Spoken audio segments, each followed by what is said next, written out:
നമ ഓം വിഷ്ണുപാദായ കൃഷ്ണപ്രേഷ്ഠായ ഭൂതലേ ശ്രീമതേ ഭക്തിവേദാന്ത സ്വാമിൻ ഇതി നാമിനി. നമസ്തേ സാരസ്വതേ ദേവേ ഗൗരവാണി പ്രചാരിണേ നിർവിശേഷ ശൂന്യവാദി പാശ്ചാത്യദേശതാരിണേ. ജയ ശ്രീകൃഷ്ണ ചൈതന്യ പ്രഭു നിത്യാനന്ദ ശ്രീ അദ്വൈത ഗദാധര ശ്രീവാസാദി ഗൗരഭക്തവൃന്ദ. ഹരേ കൃഷ്ണ കൃഷ്ണ കൃഷ്ണ ഹരേ ഹരേ, ഹരേ രാമ രാമ രാമ ഹരേ ഹരേ. ഹരേ കൃഷ്ണ കൃഷ്ണ കൃഷ്ണ ഹരേ ഹരേ, ഹരേ രാമ രാമ രാമ ഹരേ ഹരേ. ഹരേ കൃഷ്ണ കൃഷ്ണ കൃഷ്ണ ഹരേ ഹരേ, ഹരേ രാമ രാമ ഹരേ ഹരേ. പരമദിവ്യോത്തമ പുരുഷനായ ശ്രീകൃഷ്ണ ഭഗവാന്റെ കഥകളാണ് ശ്രീകൃഷ്ണ എന്ന പുസ്തകത്തിലൂടെ പറയുന്നത്. ഓം നമോ ഭഗവതേ വാസുദേവായ. ഓം നമോ ഭഗവതേ വാസുദേവായ. ഓം നമോ ഭഗവതേ വാസുദേവായ. നാരായണം നമസ്കൃത്യ നരം ചൈവ നരോത്തമം ദേവീം സരസ്വതീം വ്യാസം തതോ ജയമുദീരയേത്. നഷ്ടപ്രായേഷു ഭദ്രേഷു നിത്യം ഭാഗവത സേവയാ ഭഗവത്യുത്തമശ്ലോകേ ഭക്തിർഭവതി നഷ്ടികി.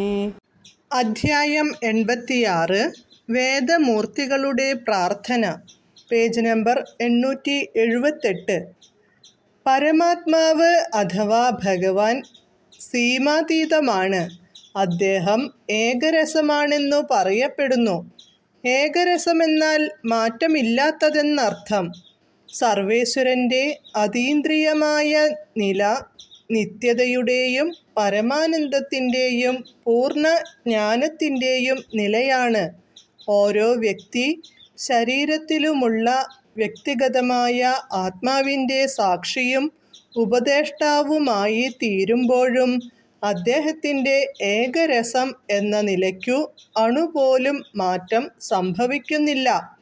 ബ്രഹ്മാവു മുതൽ ഇങ്ങു താഴെ ഉറുമ്പ് വരെയുള്ള എല്ലാറ്റിൻ്റെയും വ്യക്തിഗതമായ ആത്മാവ് തത്കാല ശരീരത്തിനനുസരണമായിട്ടാണ് അവൻ്റെ ആത്മീയമായ കഴിവുകൾ പ്രദർശിപ്പിക്കുന്നത്. മനുഷ്യ ശരീരത്തിലോ അതിലും താഴേക്കിടയിലുള്ള ജീവികളുടെ ശരീരത്തിലോ ഉള്ള വ്യക്തിഗതമായ ആത്മാവിൻ്റെ അതേ വിഭാഗത്തിൽപ്പെടുന്നതാണ് ദേവന്മാരും. അതിനാൽ ബുദ്ധിമാന്മാർ ദേവന്മാരെ ആരാധിക്കുന്നില്ല. കൃഷ്ണൻ്റെ അനന്തമായ പ്രതിനിധികളുടെ ബദ്ധശരീരത്തിലുള്ള പ്രത്യക്ഷം മാത്രമാണവർ. ശരീരത്തിൻ്റെ ആകൃതിക്കും ഘടനയ്ക്കും ആനുപാതികമായി മാത്രമേ വ്യക്തിയുടെ ആത്മാവിനും സ്വന്തം ശക്തിയും പ്രാപ്തിയും പ്രദർശിപ്പിക്കാനാവൂ. എന്നാൽ പരമപുരുഷന് രൂപമോ ആകൃതിയോ എന്തുതന്നെയായിരുന്നാലും തൻ്റെ മുഴുവൻ കഴിവുകളും ഒരു മാറ്റവും കൂടാതെ പ്രദർശിപ്പിക്കാൻ കഴിയും. ഈശ്വരനും വ്യക്തിയുടെ ആത്മാവും ഒന്നു തന്നെയാണെന്നു മായാവാദി ദാർശനികരുടെ സിദ്ധാന്തം സ്വീകാര്യമല്ല.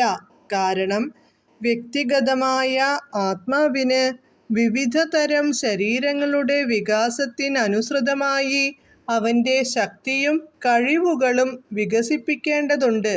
ഒരു ശിശുവിൻ്റെ ശരീരത്തിലെ വ്യക്തിഗതമായ ആത്മാവിന് മുതിർന്ന മനുഷ്യൻ്റെ ശക്തിയും കഴിവും പ്രദർശിപ്പിക്കാനാവില്ല. പക്ഷേ ഒരു ശിശുവായി മാതാവിൻ്റെ മടിയിൽ കിടക്കുമ്പോൾ പോലും പൂതന തുടങ്ങിയ തന്നെ ആക്രമിക്കാൻ വന്ന അസുരവർഗത്തെ മുഴുവൻ നിഗ്രഹിച്ച് തൻ്റെ മുഴുവൻ ശക്തിയും കഴിവുകളും പ്രകടിപ്പിക്കാൻ പരമപുരുഷനും കഴിഞ്ഞു. അതിനാൽ പരമപുരുഷൻ്റെ ആധ്യാത്മികമായ കഴിവുകൾ ഏകരസമാണ്, അഥവാ മാറ്റമില്ലാത്തതാണ്. അങ്ങനെ വരുമ്പോൾ പരമപുരുഷൻ മാത്രമാണ് ആരാധ്യമായ വസ്തു. ഭൗതിക പ്രകൃതിയുടെ ശക്തി കൊണ്ട് മലിനപ്പെടാത്തവർക്കു ഇക്കാര്യം പൂർണ്ണമായി അറിവുള്ളതുമാണ്. മറ്റൊരു തരത്തിൽ പറഞ്ഞാൽ, മുക്താത്മാക്കൾക്കു മാത്രമേ പരമപുരുഷനെ ആരാധിക്കാൻ പറ്റൂ. അല്പബുദ്ധികളായ മായാവാദികൾ ദേവന്മാരും പരമപുരുഷനും ഒരേ നിലയിലാണെന്നു കരുതി ദേവന്മാരെ ആരാധിക്കുന്നു. വീണ്ടും പ്രണാമങ്ങൾ അർപ്പിച്ച ശേഷം വേദമൂർത്തികൾ പ്രാർത്ഥന തുടങ്ങി. പ്രിയപ്പെട്ട ഭഗവാനേ, അനേകം ജന്മങ്ങൾക്കു ശേഷം യഥാർത്ഥ ജ്ഞാനികൾ പരിപൂർണ ജ്ഞാനത്തിൽ അങ്ങയുടെ പാദാരവിന്ദങ്ങളെ പൂജിക്കുന്നു. അനേകം ജന്മങ്ങൾ കഴിഞ്ഞ് ഒരു മഹാത്മാവ് വാസുദേവൻ, അതായത് കൃഷ്ണനാണു കാരണങ്ങൾക്കെല്ലാം കാരണനെന്ന് ശരിക്കും മനസ്സിലാക്കി ഭഗവാന്റെ തിരുമുമ്പിൽ ആത്മസമർപ്പണം ചെയ്യുന്നു എന്ന ഭഗവാന്റെ ഗീതാവാക്യം ഇക്കാര്യം സ്ഥിരീകരിക്കുന്നുണ്ട്. വേദങ്ങൾ തുടർന്നു, നേരത്തെ പറഞ്ഞിട്ടുള്ളതുപോലെ നമുക്ക് മനസ്സും ബുദ്ധിയും ഇന്ദ്രിയങ്ങളും തന്നതു ഭഗവാനാകയാൽ ഈ ഉപകരണങ്ങളെല്ലാം ശുദ്ധീകരിക്കപ്പെടുമ്പോൾ അവയെ മുഴുവൻ ഭഗവാന്റെ ഭക്തിയുത സേവനത്തിൽ വ്യാപരിപ്പിക്കുകയല്ലാതെ മറ്റൊരു പോംവഴിയുമില്ല. മനസ്സും ബുദ്ധിയും ഇന്ദ്രിയങ്ങളും ഭൗതിക കർമ്മങ്ങളിൽ തെറ്റായി പ്രവർത്തിപ്പിച്ചതിൻ്റെ ഫലമായിട്ടാണ് ജീവാത്മാവ് കുടുക്കിൽപ്പെട്ടു പോയത്. ജീവാത്മാക്കളുടെ കർമ്മഫലമായി വിവിധ തരം ശരീരങ്ങളാണ് അവയ്ക്കനുവദിച്ചു കൊടുത്തിരിക്കുന്നത്. അവയെല്ലാം ജീവാത്മാക്കളുടെ ആഗ്രഹമനുസരിച്ചു സൃഷ്ടിച്ചതു ഭൗതിക പ്രകൃതിയുമാണ്. ഒരു നിശ്ചിത ഇനം ശരീരം ജീവാത്മാവ് ആഗ്രഹിക്കുകയും അർഹിക്കുകയും ചെയ്യുന്നതിനാൽ സർവേശ്വരൻ്റെ ആജ്ഞയനുസരിച്ച് ഭൗതിക പ്രകൃതി അവന് അതു നൽകുന്നു. ഉന്നതാധികാരികളുടെ നിയന്ത്രണത്തിൻ കീഴിൽ ഒരു ജീവാത്മാവിനെ പുരുഷ ശുക്ലത്തിൽ അടക്കം ചെയ്ത് ഒരു നിശ്ചിത ശരീരം വളർത്തിയെടുക്കാനായി ഒരു നിശ്ചിത സ്ത്രീയുടെ ഗർഭപാത്രത്തിൽ കുത്തിവയ്ക്കുന്നു എന്നു ശ്രീമദ് ഭാഗവതം 3-ാം സ്കന്ധത്തിൽ വിശദീകരിക്കുന്നുണ്ട്. സ്വയം തിരഞ്ഞെടുത്ത് ഒരു നിശ്ചിത മാർഗത്തിൽ തൻ്റെ ബുദ്ധി, മനസ്സ്, ഇന്ദ്രിയങ്ങൾ തുടങ്ങിയവയെ ഉപയോഗപ്പെടുത്തി ഒരു നിശ്ചിത ഇനം ശരീരം വളർത്തിയെടുത്ത് ജീവാത്മാവ് അതിൽ തന്നെ ബന്ധനസ്ഥനായി തീരുന്നു. ഈ രീതിയിൽ അതിനു വിവിധ ജീവിഗണത്തിൽ സ്ഥിതി ചെയ്യേണ്ടി വരികയും ചെയ്യുന്നു.